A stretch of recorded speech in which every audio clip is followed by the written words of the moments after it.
recording. So welcome. So following on from that, we're going to go on to dynamics with friction. We did the traffic light problem in statics, and we did the guy on the slope, the block on the slope with statics, and we did the friction was included and all that kind of stuff. And now we're going to look at dynamics with friction. So, and let's return back to our standard introductory picture, which is the level table with the block on it. And let's see what happens now. So we basically say, okay, these masses are free to move. So there's a 2 kilogram on the table. That's usually called the block.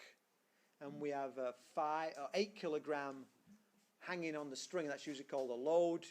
And there is a 0.2 coefficient of kinetic friction between the block and the table. What is the tension in the string once the system is released? And the way you're going to do this is you're going to basically draw what's called a stretch diagram.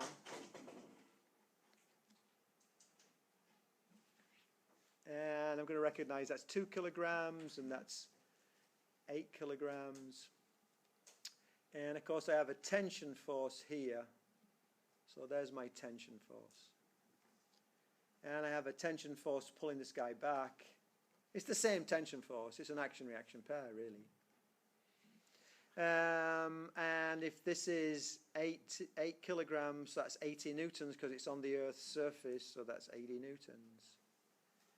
And on the last time we did this kind of problem, we just didn't have anything coming backwards.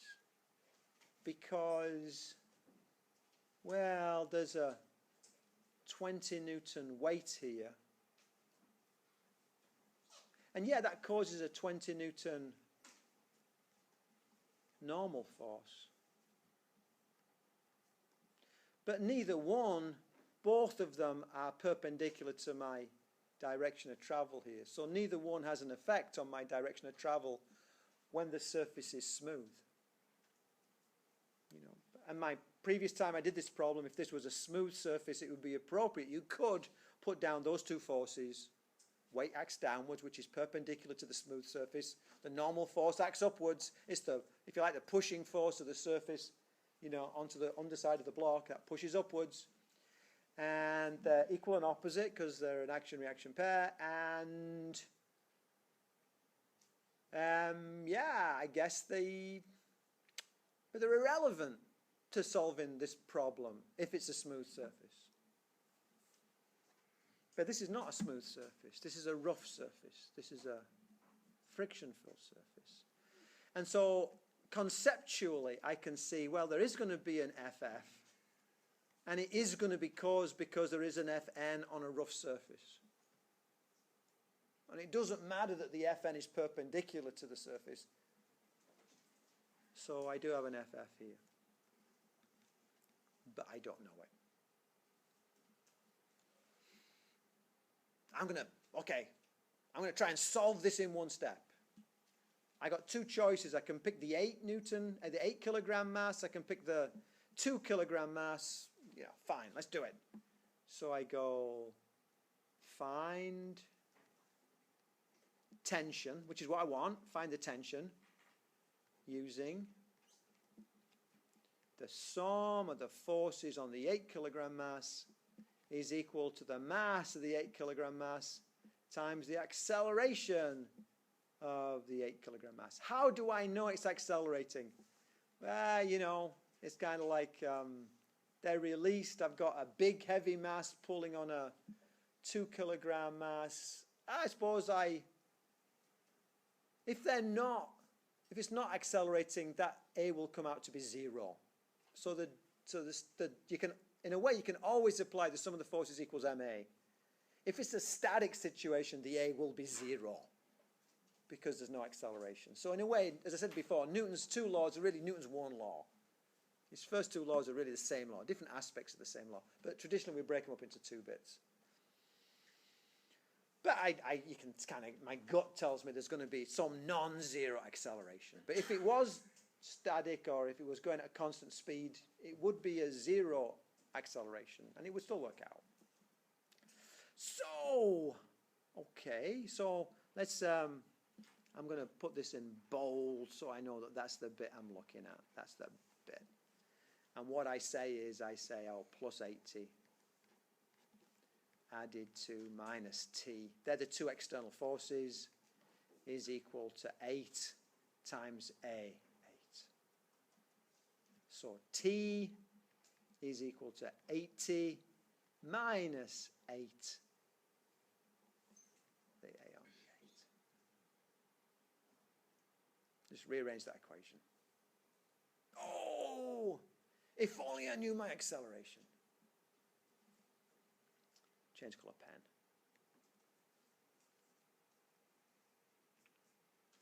Oops. Ooh, color pen.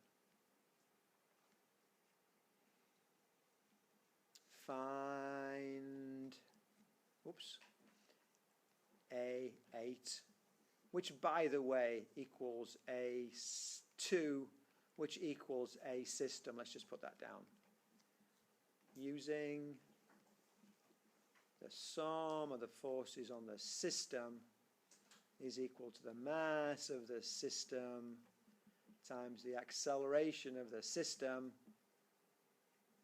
So now I'm looking at that as my system.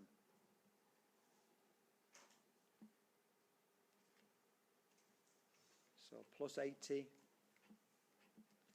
added to minus FF, oh man, is equal to 2 plus 8 times, let's just call it A.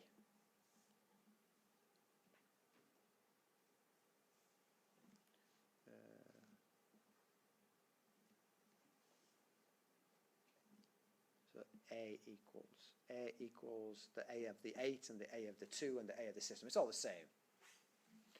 Why did I put down, just guess for me, I mean, I didn't have to, it's not mathematical. Why do you think I put down 2 plus 8? I mean, I can add up. Why did I write down 2 plus 8? What's the advantage to me in putting down 2 plus 8? As opposed to 10. I know it's 10. So what's the advantage?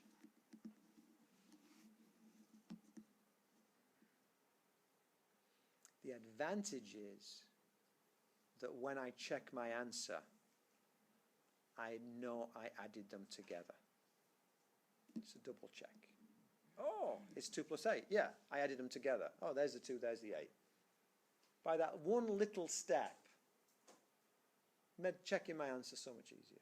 And how did I learn that? I learned that because there were times when I was rushing or nervous, when I just glanced and looked, oh, 2 and 8 is 9, put down 9. And then I'm looking and go, I got a number, it's not the wrong number, but it's not obviously the wrong number. And I've got to go back to my diagram to check it. I can't check it easily. But by just writing down 2 plus 8, I'm telling myself, oh, I remembered to add the two masses together. Oh, look, those are the two masses that I added together. It's a very trivial little thing, but it catches those mistakes. So then I say, okay, FF is equal to 80 minus 10A.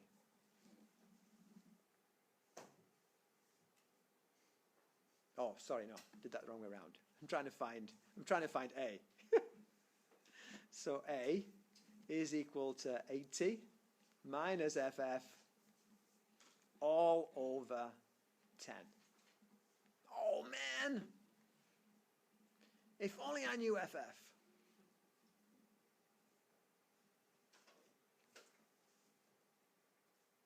Let's go to a blue, I think. Find FF using, well, some of the forces ain't going to cut it anymore. I'm going to say FF is equal to mu k times Fn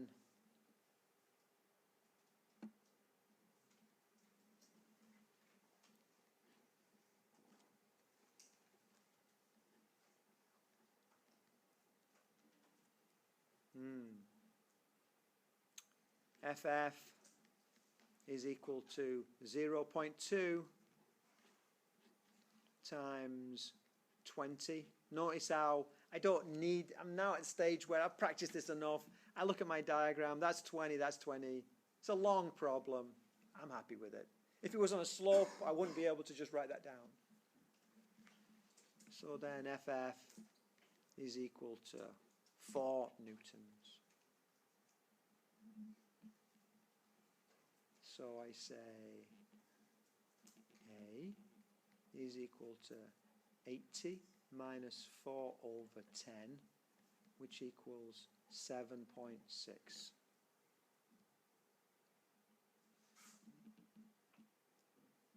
Let's go and pick black.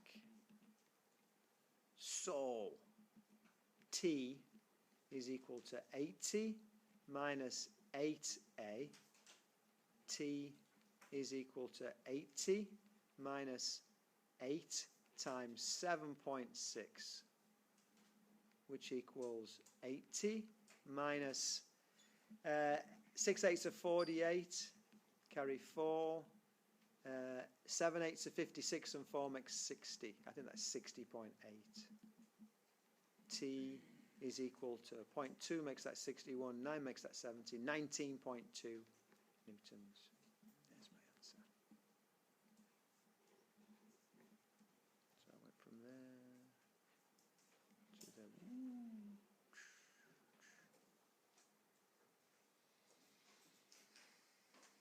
Can you see how different coloured pens? I mean, different coloured. I know you would often want to work in pencil, so put boxes around things. It really helps. Helps you, helps me, does the whole thing. 3-step problem. What some people would have done is they would have said, I know there's an FF, I'm going to do this calculation now, and immediately put that up there. And then they would have been able to solve it over here in 2 steps. So they're like, oh yeah, I need my frictional force there. I know it exists, let's put it in. But this led it to me solving that. You see that? Individual skills, simple. It's not about the individual skills. Well, you've got to have the individual skills, but, you know, it's kind of like they're simple equations. It's not math that limits most people in this course. It's doing the right math on the right situation. It's the decision making about what do I do next. That's the important thing. 3 kilogram block has an acceleration. Ooh. Oh, so let me ask you a question. So, supposing I gave you this problem and I said, what is the tension in the string before the system is released? So I'm putting my finger on the 2 kilogram mass and holding it. Anybody tell me? Just with that, there's not a long calculation. You can either see it conceptually or you don't. 80 newtons. So how did you get that? Where were you looking in the diagram? Yes. You notice that this is in equilibrium. If the thing's not accelerating, it's in equilibrium. So on any bit of the system, the sum of the forces equals 0. So if it's 80 newtons down, it must be 80 newtons up. So the tension must be 80 newtons. Yeah. So it's a different visualization. 3 kilogram block has an acceleration of 1.5 meters per second squared, pointing down the slope.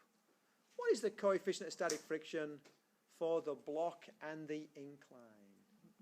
So let's have a look. This is 20.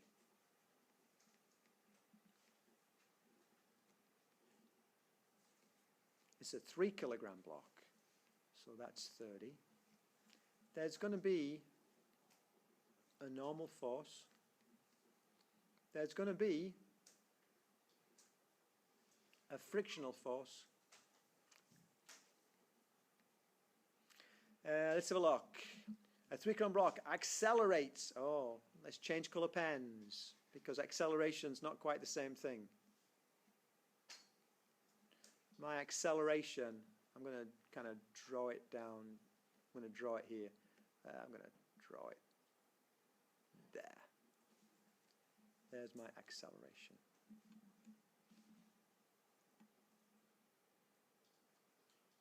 So it's not statics, it's dynamics.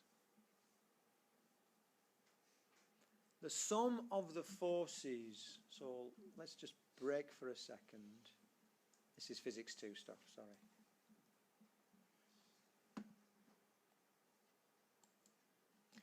The sum of the forces, if I have an acceleration, oh, come on, be nice. And I want to decide an axis to use. The sum of the forces equals, there are two axes that really I want to home in on.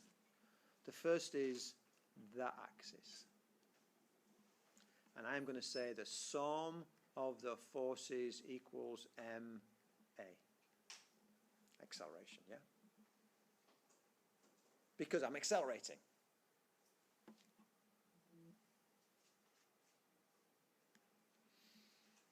The other axis that I'm going to home in on is that axis. Because the sum of the forces equals 0. If you think that, look at that black acceleration vector. What is the component of that acceleration along that blue line? It's ACC cosine 90, which is 0. So I'm using that same thing about if I want to go 90 degrees to something to ignore it. In the first equation, I want the acceleration. I want all of it. So I go in the same line. In the second equation, I'm going to go, and I want none of it. So I go 90 degrees to it. If I pick any other, and this is sad, I know some of you folks are going saying, I'm going to use horizontal and vertical. Here's the downfall. If I choose that direction, which equation applies? Sum of the forces equals A comp. It's an A, but it's not that A.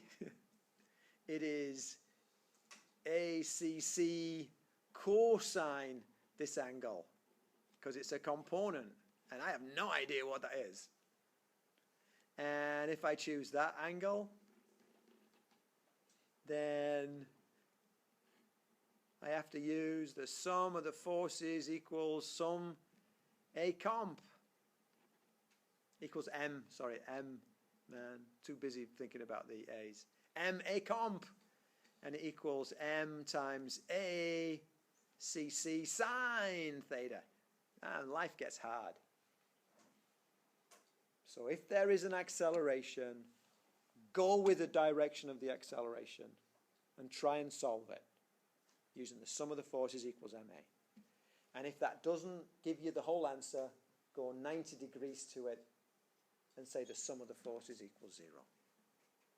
That's the strategy. Go with the acceleration, sum of the forces equals ma. If that doesn't solve it, it's a two-step problem.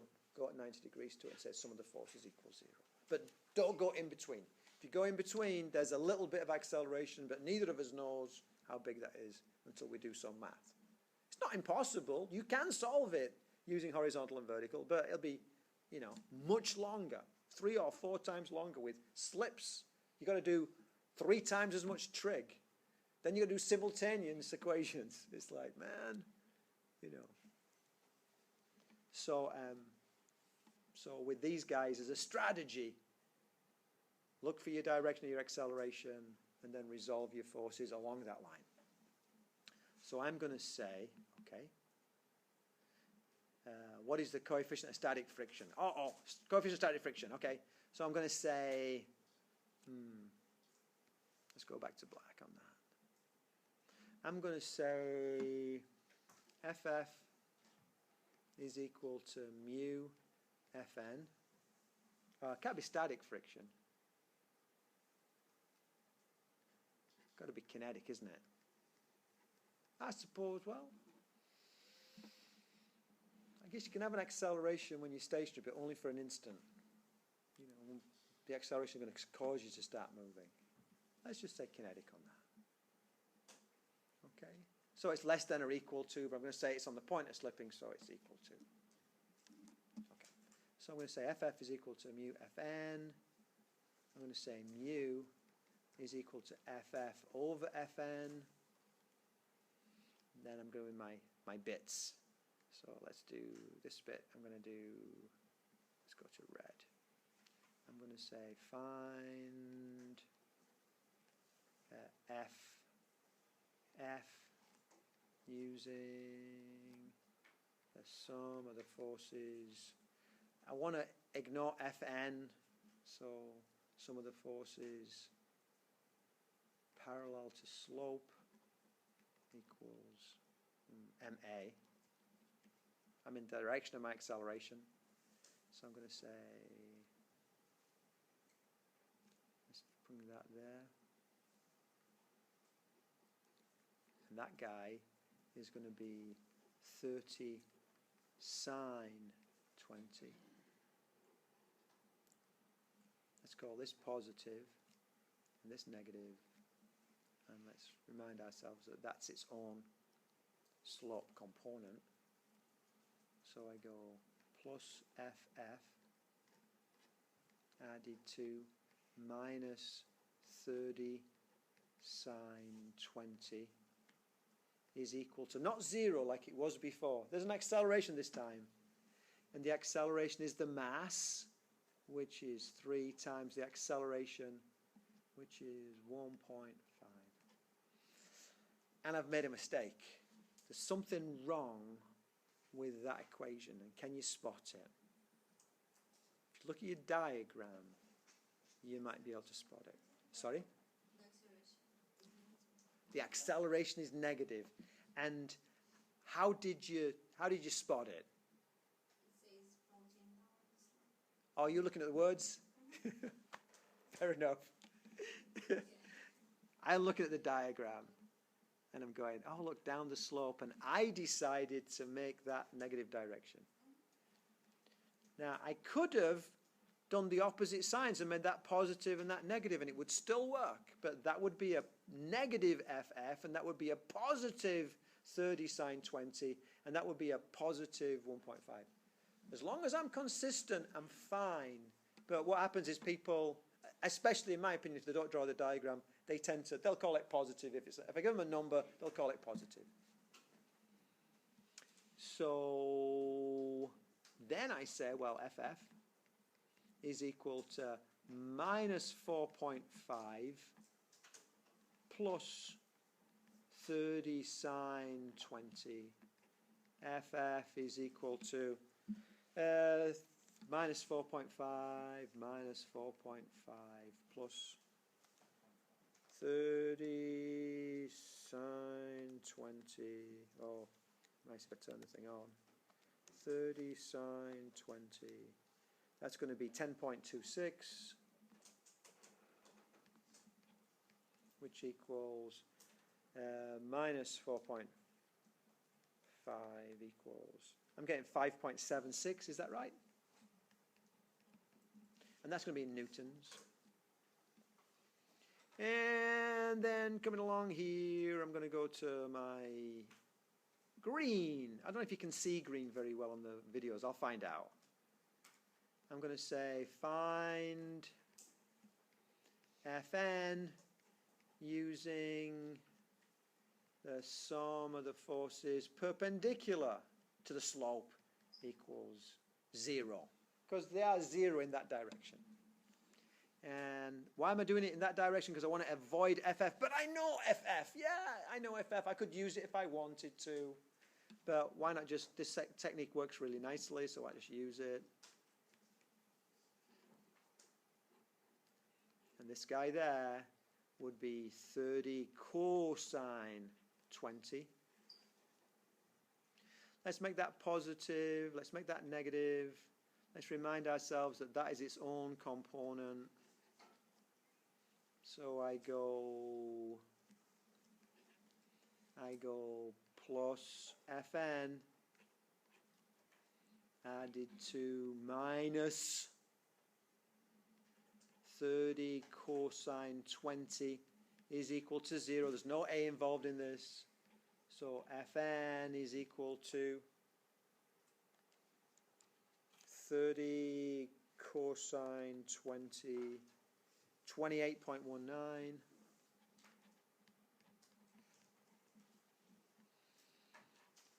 Okay, go back to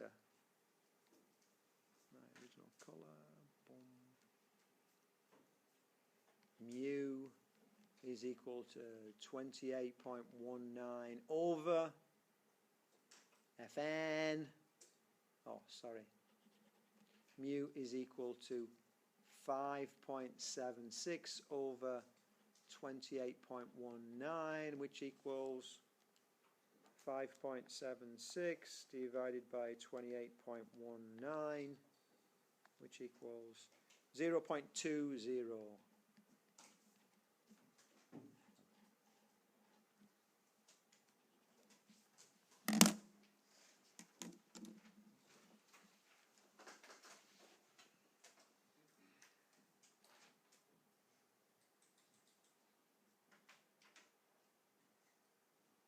So it's the same problem, except I'm using a different equation on one bit of it. I'm using the sum of the forces equals ma on one bit of it, as opposed to sum of the forces equals 0 and the sum of the forces equals 0. I'm using the sum of the forces equals ma and the sum of the forces equals 0. But that's a really vital, that's a physics bit, isn't it? That's the bit that changes it from substituting numbers into an equation into physics, is where do you use those two things? In truth, although this is a fair test question, so is simply asking you to find FF or FN. I don't have to give you all of this. To some extent, I'm trying to show you, in this case, one of the more complicated problems to kind of give you more practice and to show you this is as complicated as it can get. You know, it's like. But I don't mind, and I mean, I might ask you this, but I might ask you as well, or instead, I might ask you, oh, what's the normal force in this case when there's an acceleration? It doesn't matter. Because to find your normal force, you're going to resolve your forces on the green line, and A is not involved. So you might be scratching your head going, but I didn't use the 1.5 meters per second squared. And I'm going to go, yeah, it's not included in this one. And that's the physicsy bit. It's kind of like being able to interpret what's going on. Much simpler problem, but again, if you try and remember, I mean, in cases like that, I will get people sometimes who will give me this entire thing, even though I'm only asking for one bit of it, because they've memorized this. And it's like the numbers are changed, but they just, this is when I see this diagram and that bit of writing, I just give them what I practiced. And I'm not asking you for what you practiced. I'm asking you for something easier. You know. But it's easier mathematically. You know, you got to know your physics. I'm going to do one more. I'm going to go back to a blank page. I'm going to do one more because we didn't practice something. So I want to practice one thing, and that is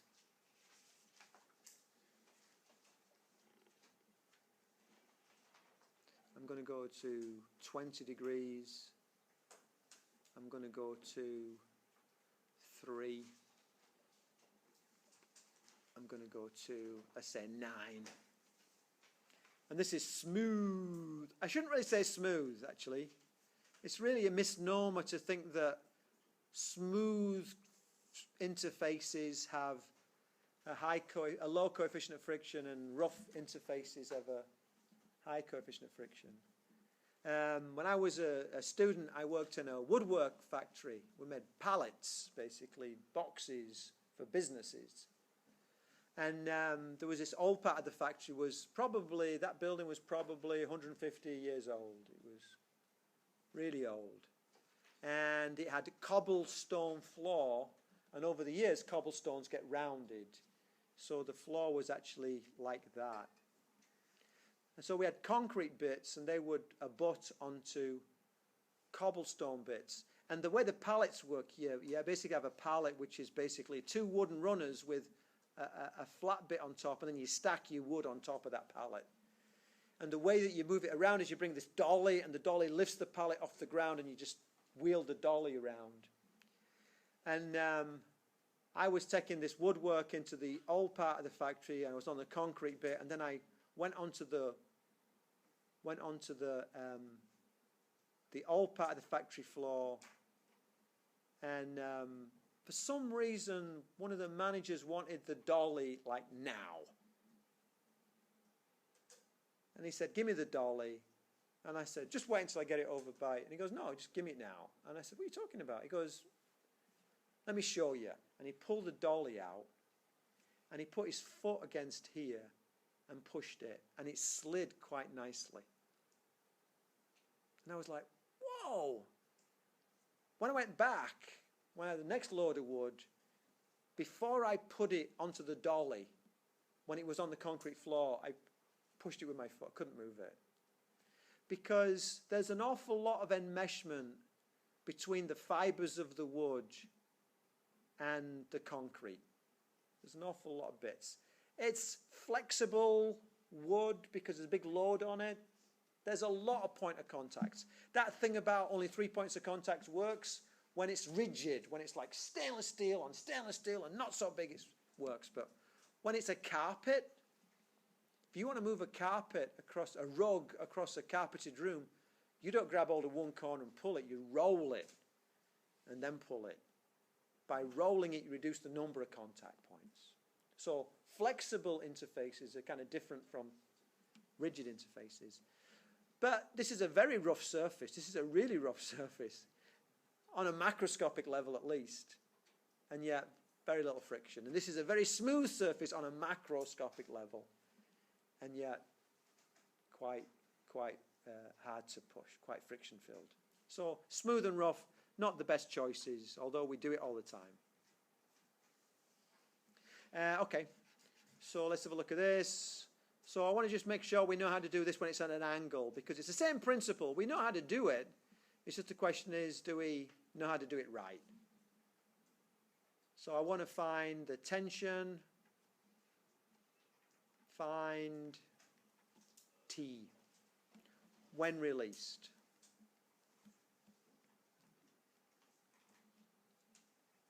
Draw myself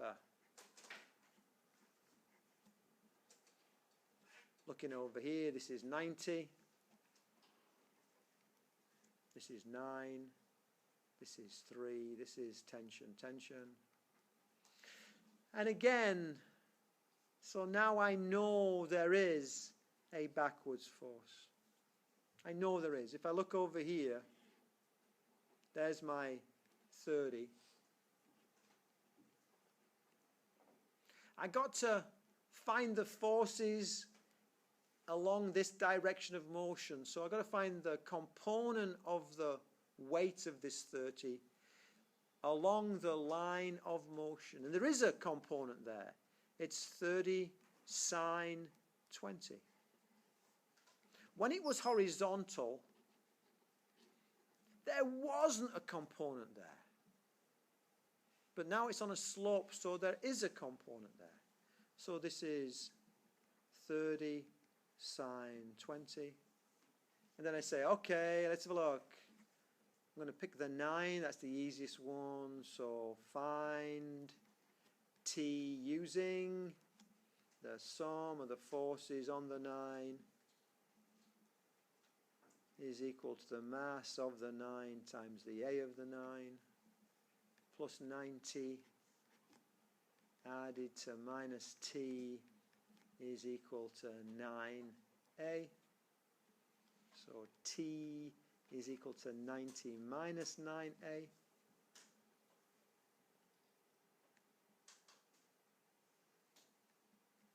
Man, if only I knew what A is. Let's pick the entire system. Let's find A, which equals A3, which equals A of this 9, which equals A cyst, using the sum of the forces of the system equals the mass of the system times the acceleration of the system. So I'm looking at 90 added to minus 30 sine 20 is equal to 3 plus 9 times A. I want to find A. So A is equal to 90 minus 30 sine 20 all over 12. So A equals 90 added to parentheses 30 sine 20 close bracket close parentheses equals divided by 12 equals 8.36. And it is a positive 8.36. Positive. So then substitute that back up there, and we get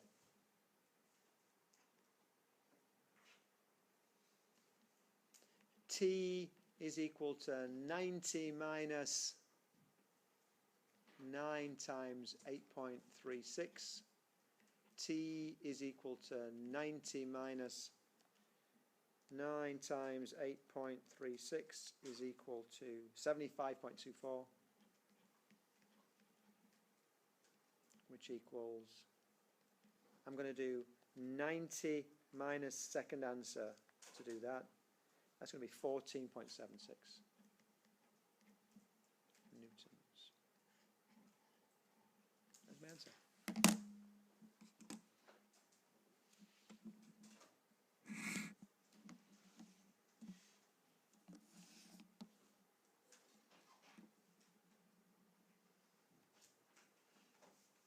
Everybody okay with that? It's the same skills. It's just, in this case, there's a slope.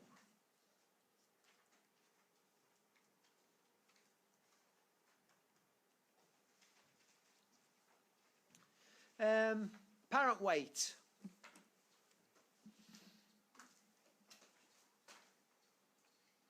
You catch a fish. You're going back to the hotel room. You want everybody to see how big the fish is. You leave it hanging onto the spring balance or the force meter. It's a 20-pound, a 20-newton fish. How many apples would that be?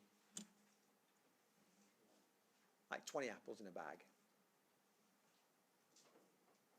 Walking through the lobby, all the concierge is going, what? All the kids are going, wow, he got a 20-newton fish. Whoa, that's great. And you get into the elevator, and you say to one of the kids, watch this. And you press the up button, and it goes to 30 newtons. Only for a second, but it goes to 30 newtons. It seems to weigh more. And the kid's going, whoa, it's a 30-newton fish. Oh, no, it's a 20-newton fish. Oh, man, I thought it was 30, but it's 20. It seemed like it was 30 for a second, but now it's 20. Then you get to the stop floor, you're going to stop it, and he goes, oh, no, it's 10. Oh, no, it's 20. So the weight of the fish changes depending upon your journey. That's apparent weight. It's apparently a weight, and it's not the same as it is under steady state conditions. Anybody kind of conceptually, what's going on? What is going on? What's the thing that's happening in the elevator? What's the physical factor that affects me when I am in the elevator and I start moving, and I'm in the elevator and I stop, come to a stop? What's the physical parameter that's not there when I'm stood still, and it's not there when I'm coasting? What's the physical parameter? Acceleration. The fact is, when the elevator is stationary and then it starts moving, you accelerated. You accelerated until you reached a constant speed. When you're at constant speed, it's like being stationary. You can't tell the difference. You can hear it rumbling. I was flying back. When I worked in business, I went a few times to Japan, and this one time, I'm flying back from Japan. It's like Narita Airport to Los Angeles, and it's taking 13 hours or something ridiculous like that. I'm packed into, like when I flew from 85 until 90, and there was a difference between economy and first class, and business and first class. And first class was like you had your own sauna. It was like just you laid out. It was amazing. And business was still very nice. I remember I went one time on business. It was great. I had like armrests and everything. And economy was still like that, but it wasn't as bad as it is now. Now when I get on a plane, it's like, I don't want to do this anymore. I mean, well, anyway. so, you know, we have cheaper flights now, but, you know, I find it quite stressful flying now. So I'm sat next to this little Japanese lady, and the Japanese lady went to sleep, and, you know, and she woke up, and she looked out of the window, and you know, she didn't speak English much, and she said, "We've landed?" What? I'm looking out the window, and we're looking at the tops of the clouds, and the wind is blowing like the tops of the clouds. So it looked, for all the world, once you realize, it looked like snow being blown over the surface of a snow-coloured field. And it was right. It looked exactly like it would do in New England on a snowy day when the wind's blowing. But we were like, you know, 50,000 feet traveling at 500 miles an hour. But it wasn't jerking and wasn't undulating, so she couldn't tell that she was moving at constant speed, because you don't feel constant speed. You feel acceleration. So when I'm in the elevator moving and when I'm stood stationary on the ground, it's a constant velocity, 0 in one case, and something in another case, but it's still a constant velocity, it's not acceleration. So I get apparent weights when I'm accelerating.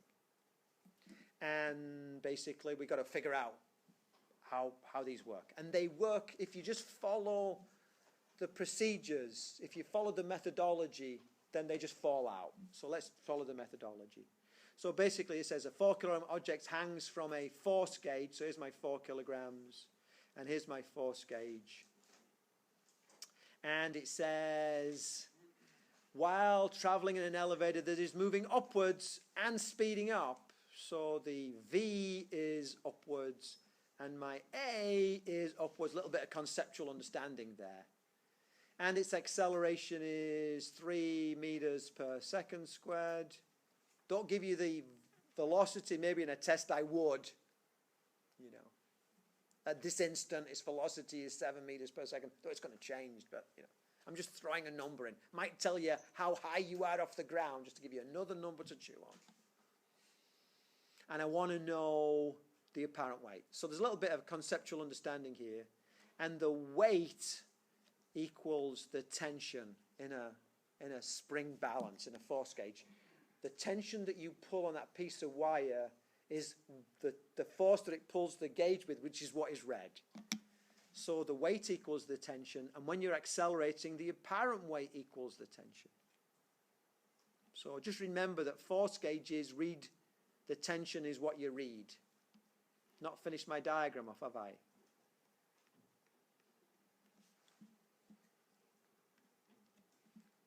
This is getting to look a lot more like we're used to. I've got one more piece of information I need to add. Acceleration. And it is an upwards acceleration, which is 3 meters per second squared. Let's call this end positive and that end negative. Why not?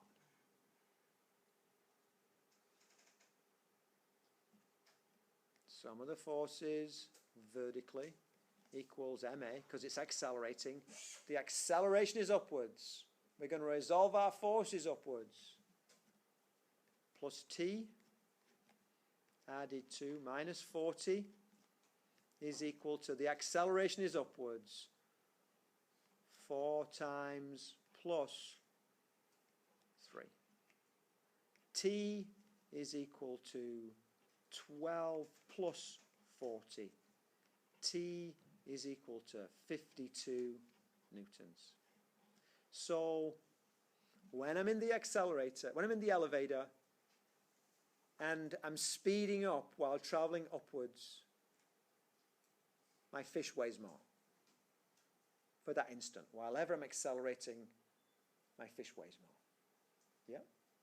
And you feel that. You feel it in your knees. I've been on especially in a big high rise, when you press the elevator button, your knees kind of sag.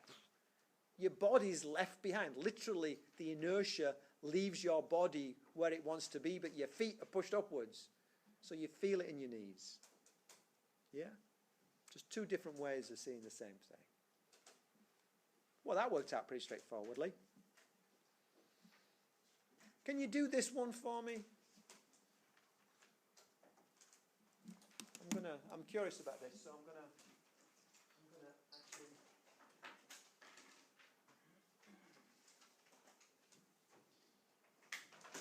Do that one for me.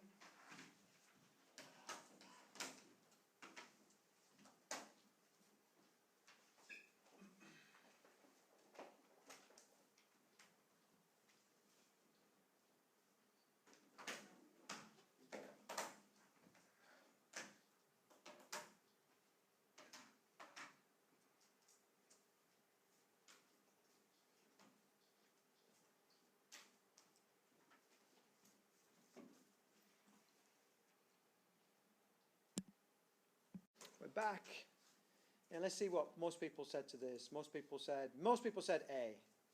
So let's see where that comes from. So what we have is, again, we got to visualize. I went I got to get my pens back. So we have our fish, and we have our balance.